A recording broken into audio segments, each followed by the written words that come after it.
এখন দেখি সিরিয়ালগুলোতে সারাক্ষণ শুধু এ ওকে বিষ দিচ্ছে, ওকে বিষ দিচ্ছে, আর একটা পরিবারে 3 জন ঝগড়া করছে।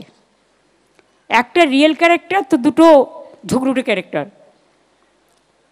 আর বাজে বাজে জিনিসগুলো শেখাচ্ছে। এতে কিন্তু সমাজে বাচ্চারা ভুল করছে, অনেকে আত্মহননের পথ বেছে নিচ্ছে। আমি কিন্তু আজ নয়, আমি সমস্ত টিভি সিরিয়ালের মালিকদের বলবো, এটা লীনাদিদের হাতে নেই, এটা যারা অর্গানাইজ করে, যারা মালিক তাদের হাতে আছে।